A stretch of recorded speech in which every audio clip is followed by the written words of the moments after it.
For more than 3 centuries, Bach's Well-Tempered Clavier has remained a paragon of musical thought and expression. Its didactic, intellectual, and aesthetic value remains at a premium for performers, composers, and general listeners alike. Its corresponding prelude achieves a maximum of diversity through a minimum of means. Arguably the most widely known fugue from the collection would be that in C minor from Book 1. As a compendium of fugal craft, it is of the highest order. Within these few pages lie many clues to understanding the composer's seemingly boundless musical facility.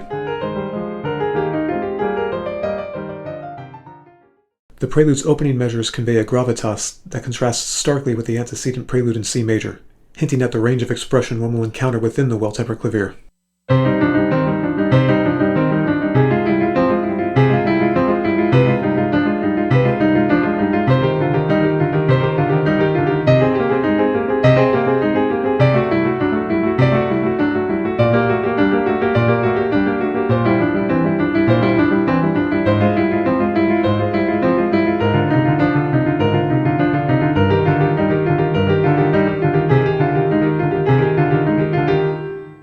The first 4 bars move from a tonic, the wrist subdominant, to a leading tone chord, and return to the tonic chord, with an exchange of the inner voices E flat and G.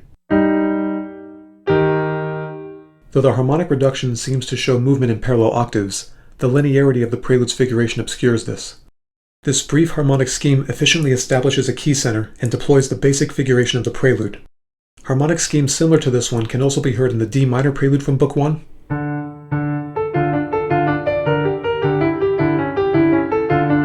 as well as that in G major.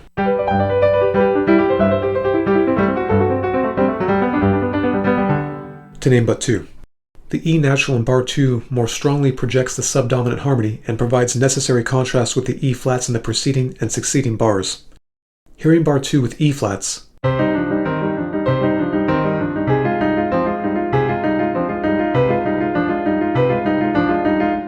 against Bach's own version,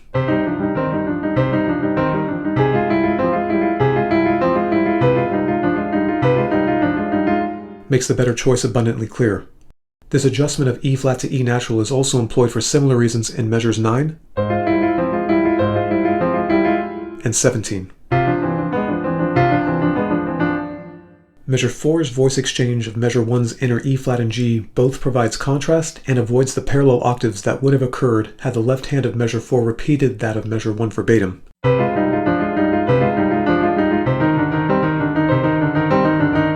This alters the previous left-hand figuration of low voice, high voice with neighbor, then middle voice, changing it to low voice, middle voice with neighbor, then high voice. Bach will employ this reconfigurational strategy whenever the lower 2 voices of the right hand and the upper 2 voices of the left hand consist of the same pitch classes. Bach likewise achieves a remarkable level of harmonic diversity through the pedal point of measures 1 through 6 by reinterpreting the function of the C in nearly every bar, moving from root note to 5th,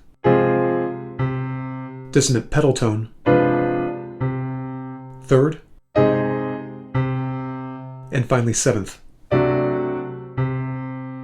This variety fights off the prospective monotony inherent to an introductory pedal point on the tonic, a lesson that was not lost on Brahms when writing the introduction to his First Symphony, also in C minor.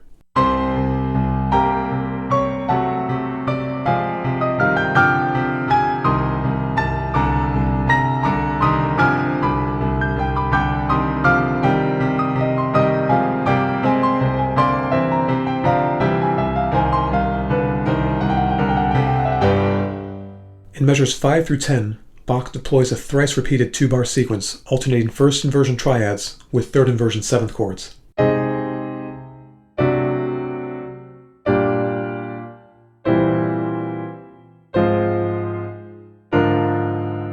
Just as he had done in measures 5 through 8 of the C major prelude that opens the Well-Tempered Clavier.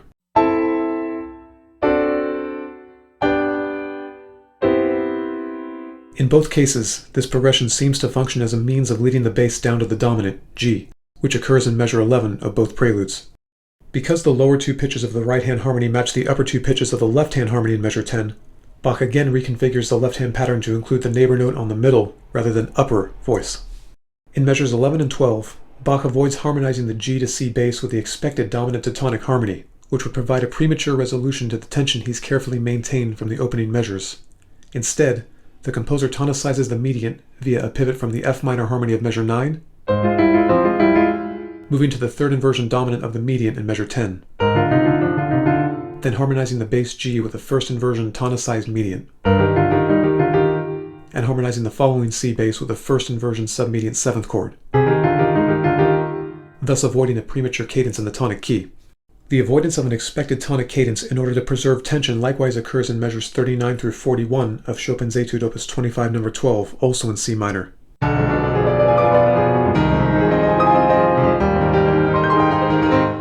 Here the composer avoids the expected cadence to the tonic in measure 40 by harmonizing the bass C with a second inversion subdominant harmony followed, as in Bach's Prelude, by a submediant 7th chord, here in second rather than first inversion, a technique he may indeed have borrowed from his predecessor, whom he held in the highest esteem. In measures 13 through 27, Bach continues to subtly but continuously increase the prelude's harmonic tension, building momentum to an extended pedal point of the dominant in measure 21.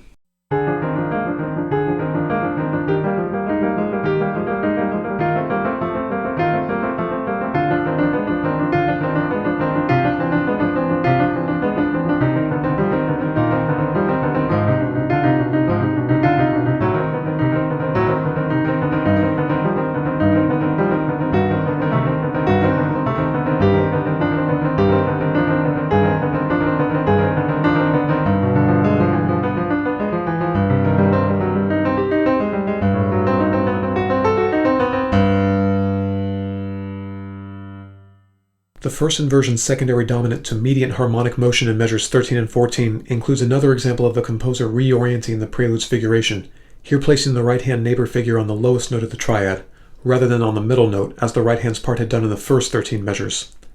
Bach also, for the first time in the prelude, deploys a non-chord tone, A-flat, on the second and fourth beats of the measure. He likely made these two changes in the figuration to avoid the doubled B-flats that would have resulted on beats 2 and 4, breaking the consistent two-voice texture of the prelude by momentarily reducing it to a single voice on the keyboard.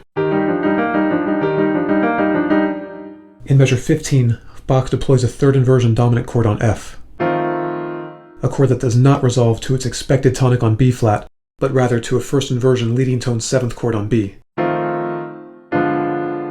This renders the harmony of measure 15 as non-functioning, itself the product of contrapuntal factors which can be heard more clearly in reduction. Here measure 14's B-flat moves by descending chromatic motion to the right hand's G in measure 18,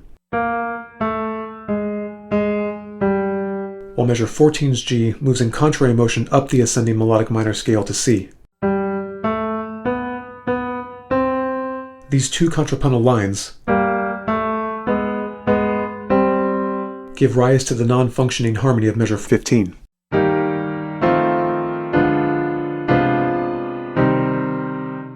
The near verbatim repetition of harmony in measures 16 and 17 can be best understood in relation to the exigencies of measure 18. Bach is here moving the bass voice from the E-flat of measures 14 and 15 down to the dominant in measure 21. This means passing through the tonic C, which threatens once more to prematurely release the necessary tension of the figuration prelude. Bach significantly weakens any cadential effect on the tonic harmony in measure 18 through a variety of factors. First, he introduces the C bass prematurely, as a dissonant non-harmonic anticipation in measure 17, thus weakening the impact of the tonic harmony in measure 18.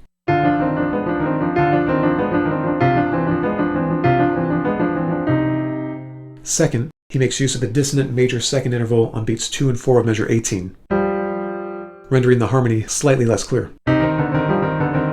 And third, he shortens the C bass in measure 18 by moving to a passing B-flat on beat 3, an important detail that is missed in many editions of this prelude, including this one. In measures 19 and 20, Bach more dramatically reorients the right hand's figuration, now placing the lowest of the three voices on the strong beats, with the highest voice deployed on beats 2 and 4. This brief reconfiguration reverts to its original orientation of measure 21, aligning with and marking for emphasis the arrival of the extended pedal point on the dominant G.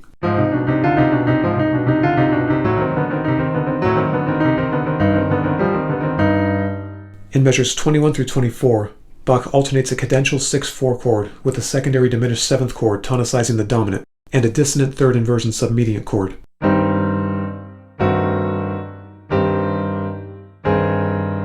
The composer continues to increase the prelude's harmonic tension through the accented double neighbor notes on beats 2 and 4 of measures 23 and 24. The harmonic dissonance increases further with the arrival of the dominant 7th flat 9 chord of measure 25. Chopin deployed the same progression during his pedal point on the dominant in measures 67 through 69 of his previously mentioned Opus 25 No. 12 Etude in C minor.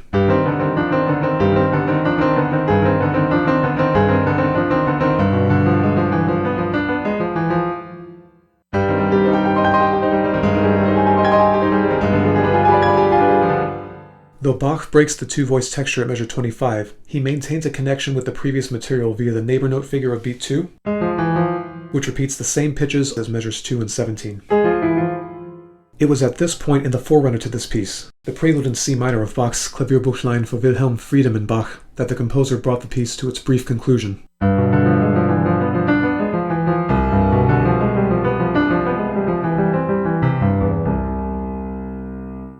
Whereas in the version published in the Well-Tempered Clavier, the composer moves through the intensifying bars of measures 26 and 27 to arrive at the cadenza-like presto section.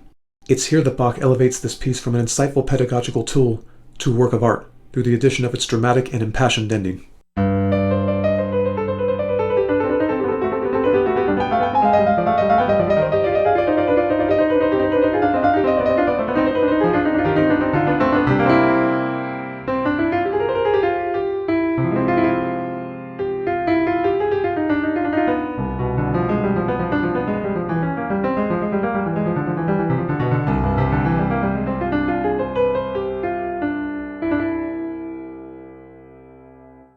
The presto section opens with neighbor note material that recalls the Prelude's main figuration, here offset by one beat. Harmonic functions are atom-braided, though the composer's thinking seems to be primarily contrapuntal, with a canonical imitation of the right hand's material in measure 28 repeating one bar later and one octave lower in the left hand. Bach breaks the strict imitation of the right hand's material at the second beat of measure 30, substituting an A flat for the original A and an F for the original F sharp. Here the composer shifts from harmonies that tonicize the dominant harmony, G major, to those that return harmonic emphasis to the tonic, C minor. This harmonic shift works along with the change of register near the start of measure 30 to divide these four measures into two two-bar phrases. Bach intensifies this material by cutting the phrase divisions in half at measures 32 and 33 through the repetition of the right-hand neighbor figures an octave lower in measure 33 while preserving the octave of the pitches that fall on the last three beats. Bach highlights these pitches to foreshadow the structural melodic line that underpins his upcoming fugue subject.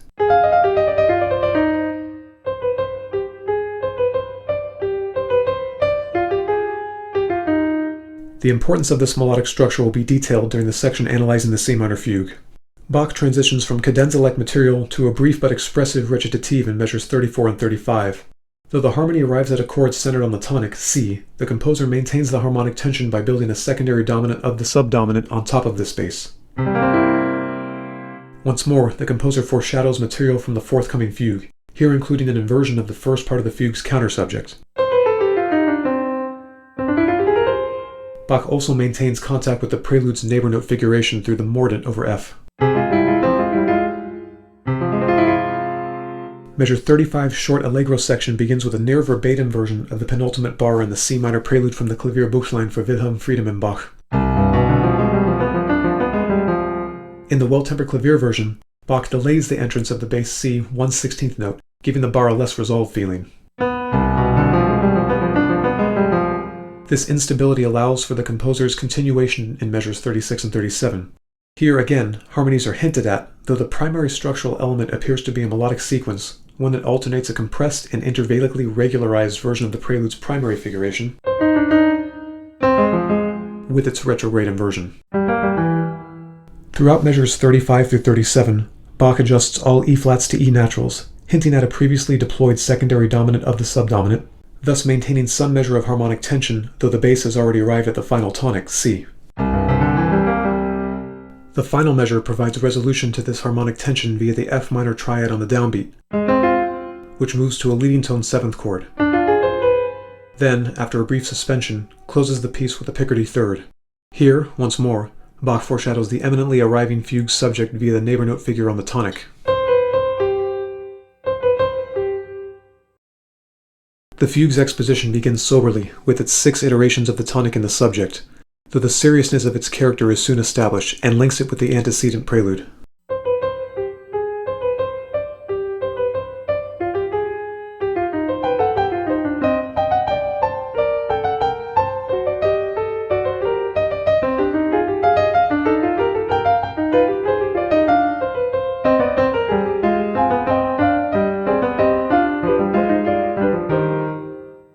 The subject is an example of compound melody, that is, 2 melodic strains are presented concurrently within the single melodic line.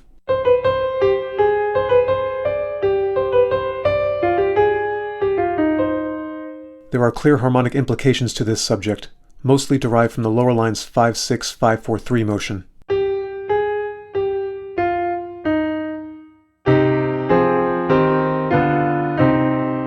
To emphasize these structural pitches, Bach places them mostly on strong beats, which requires him to place the intervening compound melodic components of the upper line on the offbeats. This is an important reason for why the subject begins with an 8th note rest. This melodic formula has been used by Bach to structure other subjects, including the Fugue in F major from the first book of the Well-Tempered Clavier,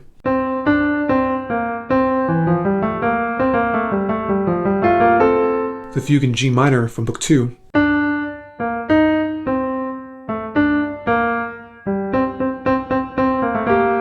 and the Fugue in B minor, also from Book 2.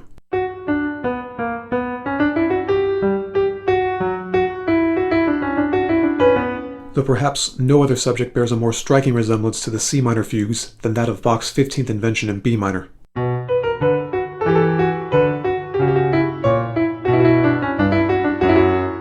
Naturally, the formula was in common usage by all leading fugue composers contemporaneous to Bach. Taking but one example, Handel's Fugue in A minor, HWV 609.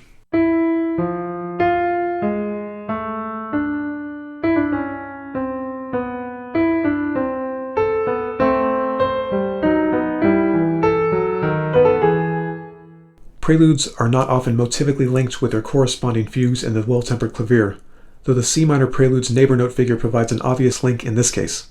Interestingly, the neighbor note figure also features in the prelude in C minor of Book 2,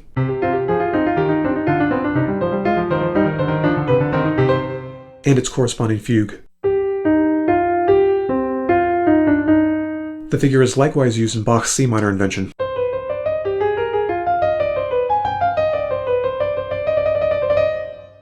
The C minor subject terminates on the tonic chord, which requires a tonal answer.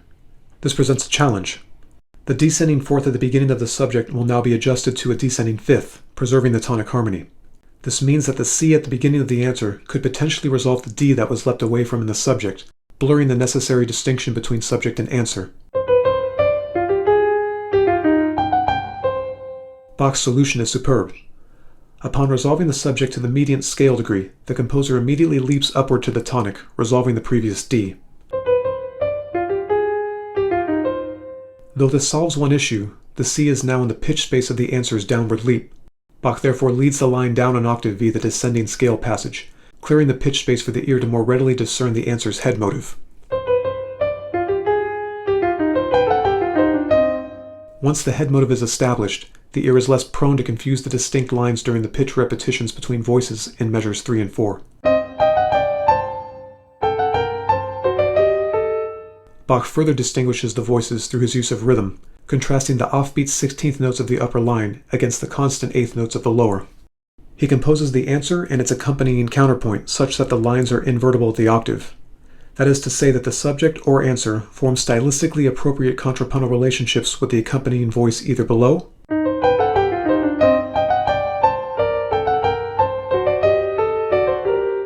or, as in measures 15 and 16, above the subject or answer.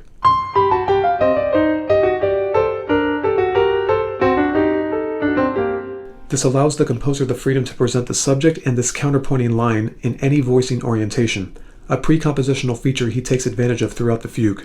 For these reasons, this secondary line is referred to as a counter-subject, literally against or in counterpoint with the subject. The counter-subject is itself motivically derived from the subject, with the descending portion of the structural line underpinning the subject, echoed by the counter-subject now in the approaching key of G minor. Further, the lower neighbor note to upper neighbor figure is likewise echoed, rhythmically regularized to eighth notes, while the rising and falling scalar third of the subject follows near the end of the countersubject, omitting the second G. Bach applies a common modulation to the dominant minor during the answer, which requires the alteration of two pitches, A flat to A natural, and F to the new leading tone F sharp. Because the answer begins with a lower chromatic neighbor figure, Bach harmonizes this F sharp with an A natural, avoiding the dissonant augmented sixth that would have resulted from the A flat. Thus, he uses the ascending form of melodic minor during the octave descent from C to C in the countersubject. The composer pivots via the C minor harmony, here retrospectively reinterpreted as a subdominant chord, leading eventually to a cadence on the dominant minor harmony at the downbeat of measure 5. Here again, functional harmonies are indeed suggested,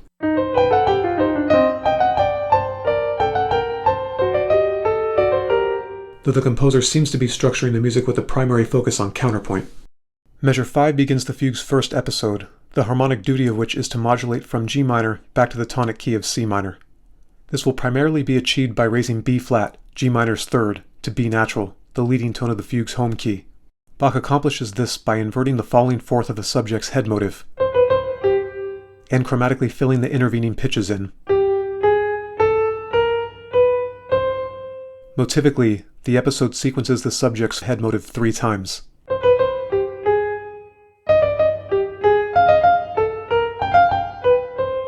Then references the rising third at the subject's end, while the lower voice plays an inverted and truncated form of the countersubject's falling scalar line, ending with an expansion of the subject's rising and falling scalar third. In this passage, as immediately before, counterpoint rather than harmony seems to be king. In measure 7, the fugue's third voice, the bass, enters with the subject in the tonic key and the countersubject placed in the soprano. Throughout this fugue, the last voice to present the subject will follow with the countersubject at the next entry. The alto voice presents a melodic line that will henceforth appear with each subsequent entry of the subject. Though Bach's treatment of this line is somewhat freer than the subject or countersubject, enough features maintain in subsequent appearances to justifiably refer to it as a second countersubject. It is motivically derived from the descending eighth notes of the countersubject, and moves with them in similar or contrary motion. The end of this line is derived from the subject's head motive. With the 3 voices of the fugue present, we have a clearer sense of the way Bach heard the subject's implied harmony. Broadly speaking, it matches with those inferred from the unaccompanied presentation of the subject. The inversions are here determined by the subject's deployment in the bass. A brief word of caution when applying harmonic analyses to fugues. Though it is possible to analyze the harmonies in measure 8 at a finer level of granularity, this approach can have some drawbacks. Such an analysis ignores the structural weight of the passage's harmonic pillars, in this case, those that occur on strong beats. This kind of analysis also ignores the importance of the composer's intention to ensure the clear presentation of the subject. Individual harmonic coincidences are often the byproduct of a need for clarity of pitch combinations and the desire to maintain melodic independence of lines. There are, however, some passages that are more clearly structured by harmonic forces. The following episode is an example. It modulates in preparation for a statement of the subject in the key of the mediant, and is followed by a brief episode that modulates back to the tonic key.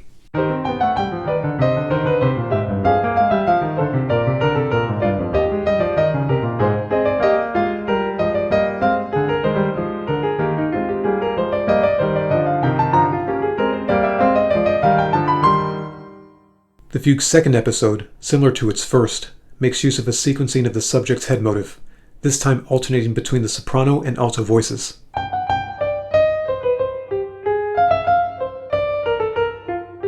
With the bass sequencing a scalar run derived from the countersubject.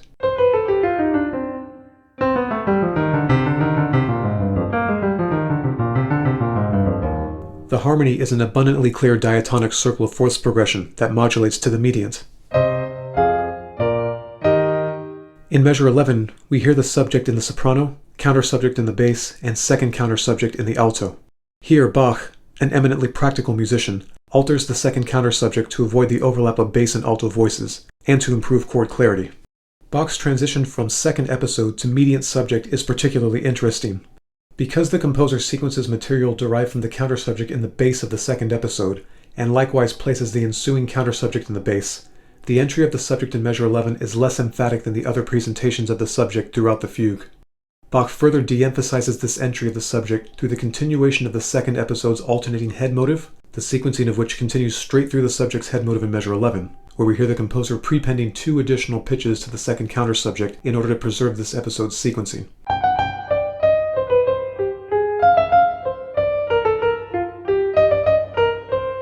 Bach also applies a subtle harmonic device to weaken the arrival of the mediant.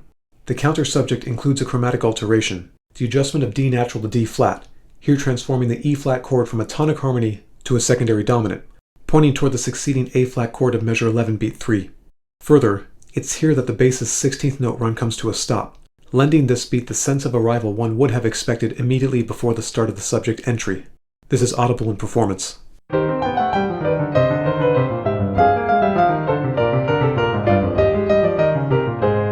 These various factors seem to indicate Bach's intention to de-emphasize the strength of the subject entry in the mediant. To understand the composer's choice, we must consider that too strong of an entry in a major key would threaten to undermine the seriousness of the fugue's character. By understating the entry in E-flat major, Bach achieves the necessary contrast required by the fugue's dimensions, but maintains its affective sobriety. Even given the tonicization of the mediant subdominant, the harmony of this entry is similar to the previous one, speaking to the clear harmonic ramifications of the subject itself. What follows in measures 13 and 14 is the fugue's third episode, with the soprano presenting an inversion of the descending octave run from the countersubject. And the sequencing component of the bass from the second episode, complete with the leap of an 11th, here also in inversion.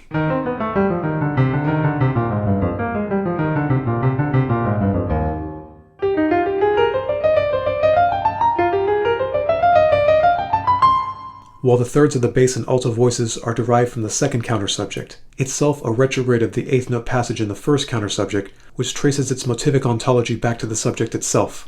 Hearing these motives in succession makes their development clear.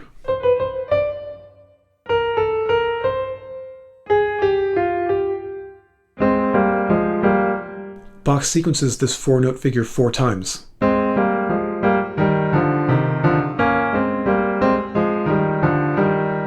Each component of which corresponds to a circle of fifths progression that, through the interpolation of several secondary diminished chords, modulates from the mediant back to the tonic.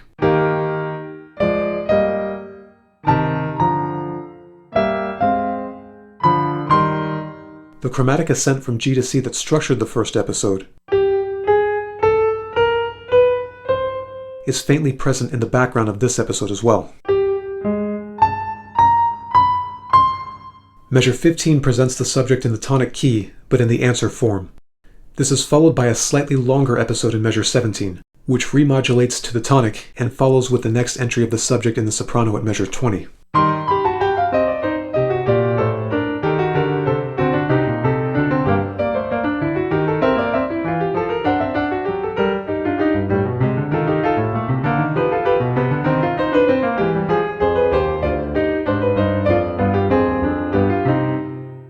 The orientation of material at this entry is subject in alto, countersubject in soprano, and second countersubject in bass. Bach makes 2 practical adjustments to the counterpoint. The first is in the countersubject, where he compresses the minor 10th leap to a minor 3rd. Using the leap of a 10th here would place the 3 voices beyond the reach of the keyboardist's hands. The second adjustment is to the second countersubject, where Bach inverts the leap of a descending 4th to an ascending 5th. Preserving the descending 4th would result in a less blended sonority.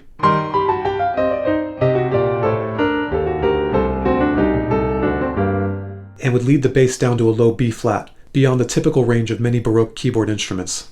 Because the entry at measure 15 presented the answer form of the subject, the 4th episode begins at measure 17 in the key of the dominant minor, G minor. Compared to the 3 previous episodes, Bach here extends and intensifies the 4th through a 2-fold presentation of the 5-to-1 chromatic line that underpinned the first episode. First deployed in the key of the dominant minor, then, to facilitate the modulation back to the tonic, in the home key of C minor. fourth episode also borrows the same motivic materials as the first, including the ascending scalar sixths and the sequenced head motives, with the neighbor portions harmonized in thirds or tenths due to the presence of the third fugal voice, which had not yet entered by measures 5 and 6. Having re-established the tonic key, Bach deploys the next subject entry, with subject in soprano, countersubject in alto, and second countersubject in bass. To improve the counterpoint and overall sonority, he reduces the countersubject's initial leap of a sixth down to a third. This results in less clear contrapuntal relationships between the soprano and alto. To improve both the contrapuntal and harmonic clarity, Bach once more prepends 2 additional notes to the second countersubject, here resulting in a secondary diminished triad, tonicizing the subdominant. From here, the second countersubject leaps down an octave to its expected pitch level, and once more inverts the descending fourth to an ascending fifth. The entry cadences on the tonic at the downbeat of measure 22 and begins the fugue's fifth and final episode, which carries the piece to its final subject entry and codetta.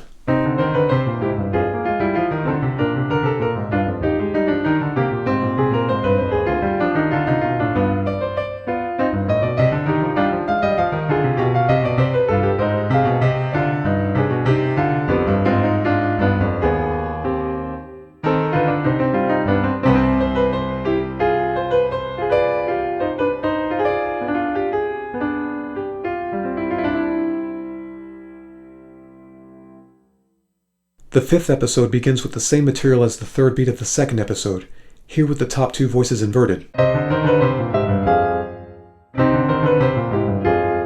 The second episode modulated to the key of the mediant, reaching its harmonic goal by its third bar, whereas the fifth episode will remain in the key of the tonic.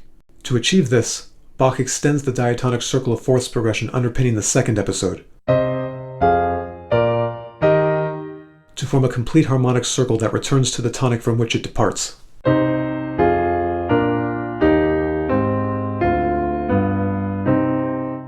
Toward the midpoint of the fifth episode, Bach introduces a new melodic element, the descending triadic arpeggio. This is appended to 2 figures derived from the subject, the rising third and the head motive. After a transposed echo of this line, Bach avoids a strong resolution to the tonic in measure 25 by preserving the dominant G in the bass after the third beat. He then prolongs the G through an inversion of the countersubject's falling scalar octave, which leads to another change tone figure that is also derived from the countersubject, here inverting its ending. This G pedal point maintains the harmonic tension through the arrival of the subject in measure 26, beginning for the first time on the 6/8 note of the bar. The new figurations, use of the G pedal point, and rhythmically shifted entrance all contribute to the drama of the subject's final deployment, here logically occurring in the tonic key for closure.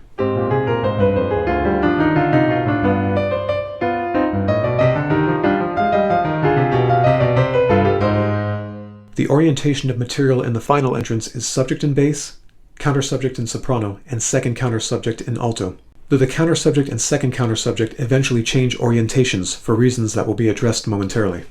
The one possible orientation of voices Bach does not employ in the fugue is subject in alto, countersubject in bass, and second countersubject in soprano. To understand why, we now consider a reimagined entry with this particular orientation of voices in the tonic key. Here, the alto and soprano cross at many points, confusing the counterpoint considerably.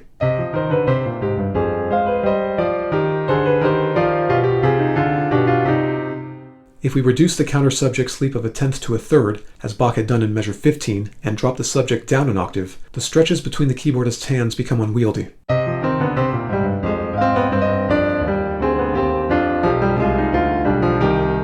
Bach constructed the main and secondary countersubjects to move in similar motion, covering the relatively wide range of a tenth in each voice. To place the relatively static subject in the alto, between these wider ranging parts, would result in enough practical difficulties that Bach simply avoids them altogether. Returning to the start of the fugue's final entry, we hear the countersubject begin in the soprano voice, then transition to the alto voice in bar 27. To keep the countersubject in the soprano voice throughout, the composer would have to transpose its second countersubject down an octave, resulting in a muddy sonority that insufficiently prepares the voicing required of the ending.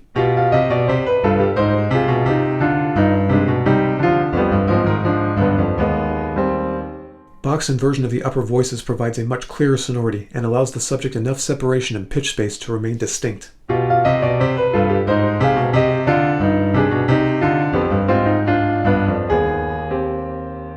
At the end of the entry, we hear Bach delay the arrival of the expected final notes of both counter subjects through the interpolation of 2 accented appoggiaturas. These, combined with the following eighth note rest in all 3 voices, prepare the listener for the much anticipated arrival of the final tonic. Here, Bach makes use of a short passage consisting of contrapuntally free though harmonically clear material. At the emphatic arrival of the triple tonic, Bach deploys the subject in the soprano voice for the last time. Several factors argue against hearing this material as an actual fugue entry. Most significantly, the use of a pedal point in the bass, the irregular number of voices heard concurrently in the right hand, and the absence of both first and second counter subjects. This final codetta, then, strikes the listener less as an exploration of the contrapuntal possibilities inherent to the material, and more as a reminiscence, bringing the piece to its graceful close.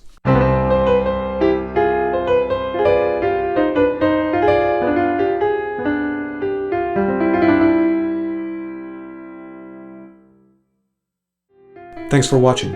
If you have suggestions for future analyses, please leave them in the comments below.